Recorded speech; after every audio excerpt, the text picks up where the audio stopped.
Happy Thursday, everybody. Welcome back to Sportsology. As always, I am your host, Ryank. Hope everybody had a great day. If you played some MLB DFS yesterday, I had a real roller coaster ride of a day. I'll get into a little more on that because we'll start with technology today.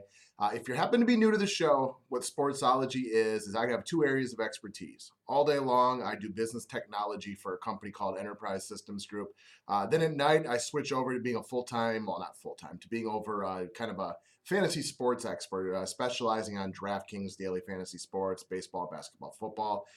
So Sportsology is a combination of me just giving my opinions on two different things. Hopefully somebody gets some value out of this if either of those areas are things you like to listen to or talk about.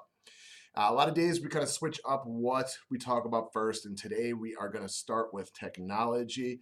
I'm going to take a little bit of information that I got yesterday from one of my fellow coworkers. We do a lot of videos here for work. We have an excellent marketing producer who makes these great videos for us. And one of my coworkers, Andrew Fox, who is also a fellow DFS player, he made a video yesterday talking about Air Media. Now, if you don't know what Air Media is, it is something that for me, is almost essential to put in a modern day conference room. If your conference room has larger displays that you use for pushing content, doing video conferencing, bringing clients in to show them things, or even if you're just using it internally. Now, most conference rooms, if you go in and you're trying to use a projector or anything to put up larger content for people to see, you're going to see your HDMI cables, your VGAs, your Cat 6s laying around, and it gives kind of a not very clean look. In a lot of nicer conference rooms where people are going to have customers in there, they want a very clean look. Air Media will allow you to push content wirelessly to the display. It's as simple as doing a one-time download and typing in the IP address and the code that is associated with it. And you can get your content to push to the display wirelessly. This is great if you have multiple people who want to share content and kind of switch things around. Instead of having to unplug that HDMI or VGA over and over and over again and pass it all the way around the table, use the wireless Air Media like that, and it's going to give your conference room a really nice look and just be a little simpler to use for everybody. And we like the term cowboy simple when it comes to your AV solutions for your conference rooms. You want everybody to be able to use it, and you want it to be easy to use. If it's not easy to use, people won't use it. And just think of the scenario when you go over to a friend's house, relative, and you're trying to get somebody else's TV and stereo system work. If you've never used it before, it can be tough to figure out, even if you are relatively technologically inclined. Okay, that is technology. Let's move over to fantasy sports. So on Thursdays, you usually get a lot of day games for MLB. So what I'm going to do is I'm going to go through my first glance at making a cash lineup. Now, if you don't play a ton of DFS, cash lineups are going to be your double ups, your 50-50s, your head to heads. I specialize in those because it's part picking the players, but also part playing the people around you. Sometimes you play somebody not because you necessarily like them, but because you know the field is going to own them, and you don't want the field to own somebody who puts up 30 and then you lose because of the one guy. Yesterday, for example, I ended up having to play Trevor Story because Zach Cozart wasn't in there, only because I didn't want him to hit a home run to be owned by 80% of the crowd and have me to try to make up 15 points being behind with a bunch of less than stellar options. So, by first glance, this is going to change when starting lineups come out. They've started to be released already. But I'm going to look at pitchers right now. I'm looking at Nate Karns and David Price. Lots of great pitching options out there today, but it's expensive. You know, I might upgrade to Kershaw or Scherzer.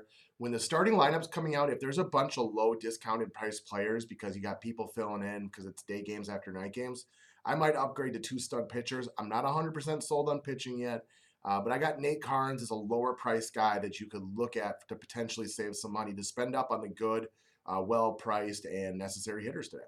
Moving along to catcher, I have Wilson Ramos in my lineup as it stands right now. Tom Kaler typically struggles versus the Nationals, so I have him in there. He may not play today. It's tough to say sometimes on these day games after night games before lineups come out, and that's not one of my first picks.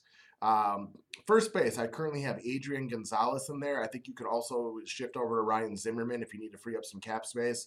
Gonzalez has started to heat up again the last two games, and he's got a nice matchup today with the Whistler kid from Atlanta. Second base, Brett Lowry. I like Lowry a lot today. He's got good lifetime numbers versus opponent.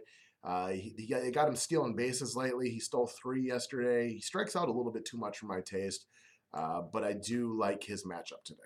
Okay.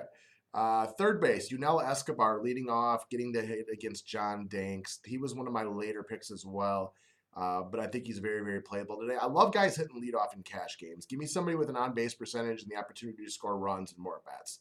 Just a little bit safer. Shortstop, I currently have Eduardo Nunez of the Minnesota Twins plugged in there. He's been an absolute catalyst for that offense the last week or so. Going up against the Brewers and Taylor Youngman, who can get had.